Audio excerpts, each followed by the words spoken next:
This is Sarah from New York City. All right. You showed sausage, ham. Did I show ham? I didn't think I showed ham. Bacon as being healthy for us. But what about the nitrites? Aren't they or don't they increase our risk of cancer? I've heard of something called nitrosamines. Doesn't don't quote me on the exact spelling, which increase our risk. I did mention Sarah. You may not have been listening about the nitrosamines. It's funny because when I'm proposed that question, I'll say to people, I'll take my chances over the nitrosamines than I will with the carbohydrates. There's a direct link between carbohydrates and the development of cancer. The American Cancer Society doesn't know this. What the American Cancer Society also doesn't know is that cancer cells generally can't function with fat and cholesterol. The cancer cells can't utilize fat for fuel. They thrive on glucose. They thrive on glucose. And we know this. There's a test out there called a positron emission tomography, a PET scan, and I'll oftentimes order a PET CT scan of the body. It's usually of the whole body to discern whether or not cancer is present. Unlike traditional MRIs and CAT scans, a PET scan is a functional image. It's an activity image. And you know how we do a PET scan? We take a substance called, you might have heard of it, glucose, and we inject it into your bloodstream. And oddly enough, that glucose will go to the cancer cells, and you'll get areas of increased uptake because cancer loves glucose. Sugar is sugar is sugar. American Cancer Society promotes whole grains, multigrains, fruits, vegetables, carrots and all that, saying it's going to lower your risk for heart disease. By golly, you're feeding that cancer. Knock it off. Knock it off, okay? Stop promoting those foods. They are dangerous for us to eat. Carbohydrates, higher rate for cancer. Cancer cells love sugar. Difficult time functioning on fat and protein for fuel. Okay, this is actually no name. They want to remain anonymous. Okay, I'm still having a hard time believing that saturated fat and cholesterol-containing foods are good for us. It's just such a hard thing to change. The meats in front of you contain predominantly saturated fat, which I've grown up being told they are so bad for us. All the magazine articles, talk shows, even the evening news, nutritional experts, even evening news nutritional experts say that the more saturated fat, cholesterol-containing foods we eat, we increase our risk for obesity, heart disease, and cancer. Mr. No Name, I had the same problem. I didn't always understand that eating fat, cholesterol, and protein was safe. I was 80 pounds heavier than what you're looking at now. I didn't always understand it. I put myself on the low-fat, low-cholesterol regimen. Didn't lose a pound, gained more weight, went on more medications. By golly, I'm a physician. I can write the prescription. Some of my biggest opponents who are clinicians, who are doctors, are on the most medications. And I just can't help myself when they tell me I'm wrong. And I look at them because, maybe I'm still a couple of pounds overweight. Maybe I still have to lose a little weight. But I look at them and I ask them, how many medications are you on? And it infuriates them, and I usually leave the room. The fact of the matter is, it was a hard thing for me to change, too. There were a lot of sleepless nights. You see, being a doctor, I had told countless, thousands, tens of thousands of patients to eat the wrong way, to eat low fat, to eat low cholesterol.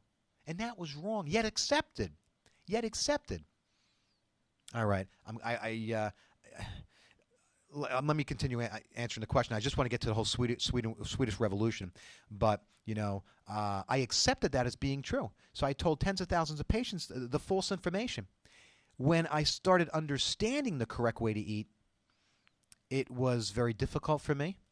It was hard for me to grapple with the notion that I had told countless people the wrong way to eat, and it saddened me. And it really has become my fervor. I mean, I want to educate. I want to go head to head with people who think they know what they're talking about, but don't.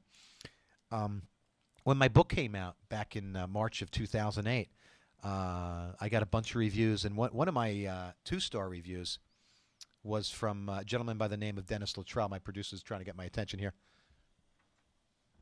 And oh, okay. He wants to do a quick sample of breakfast, lunch, and dinner, and I can do that. But let me quickly talk. I can always bring up the Swedish thing on a later show. Dennis Luttrell, a critic out of Southern California, he gave me 2 stars, by the way. Okay, okay. What he said of me extrapolates limited personal experience to universals. This is May 3rd, 2008. About 2 months after my book came out, extrapolates limited personal experience to universals. This is because Dennis knew from reading the book, Genocide, that's my book, that I was once and he states 50 pounds overweight. It was really 80. In my book, I may have said 50. And he thinks that just because it worked for me, that it won't work for others or didn't work for others. Well, by the time I sat down and wrote that book, I had been 9 years on the low-carb regimen, having put thousands of patients on low carbs, having counseled, even more, having seen the miraculous success stories of tons of weight loss, HDLs or good cholesterol's going higher, triglycerides going lower, all without calorie restriction. Extrapolates limited personal experience to universals. Limited personal experience. I have a few minutes. Let me just quickly go through something I came across this morning, and I just want to say something. This is from Richard Nicoli's site, Free the Animal. Okay, and it was in a discussion he's having with a Dr. Yufi, and forgive me if I pronounce the name wrong, Ravskov. He's having this little discussion. Now, Yufi Ravsnov is an MD, PhD with a strong interest in obesity and fat. And the question that Richard had to Dr. Ravsnov, do you think mainstream medicine will ever relinquish its view that elevated cholesterol causes heart disease and that statins are the magic bullet? Okay. Do you think mainstream medicine will ever relinquish its view that elevated cholesterol causes heart disease and that statins are the magic bullet? I read that question and I almost fell off my chair.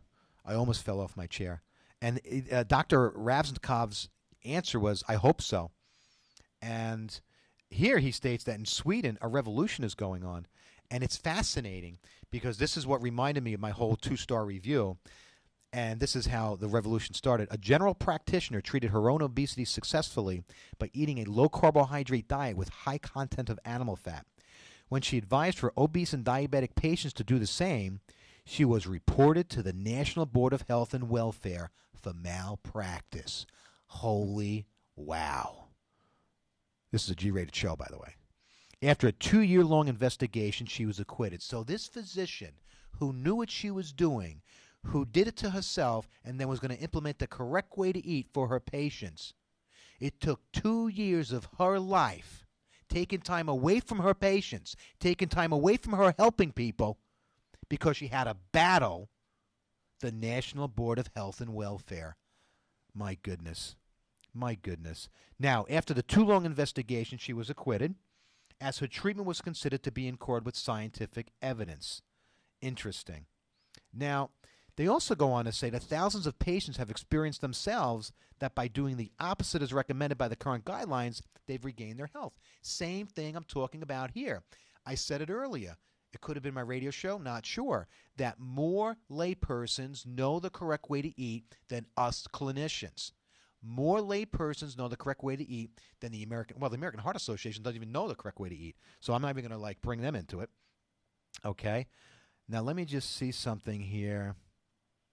He goes on to say, and this is from Dr. and I just want to look at his name because I don't want to. Dr. Ravskov actually had become embroiled in a battle with the Swedish administrations, the Nordic nutrition recommendations, and he stated, well, wait a minute, eating saturated fat and cholesterol is okay, it's safe for us, and they were saying no. So then he goes, well, what studies do you have? And then they go, we have thousands. Then he goes, really? Where are they? Oh, we have 72. Huh. Oh, 72 from thousands? So then when they looked at the studies, only 4 had to do with saturated fat and cholesterol. The rest of the studies had nothing to do with anything.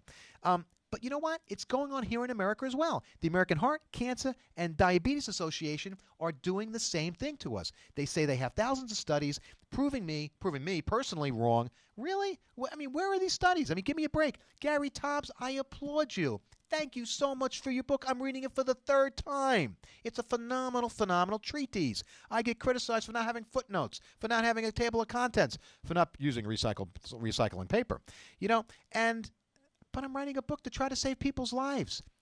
This is what I'm up against here.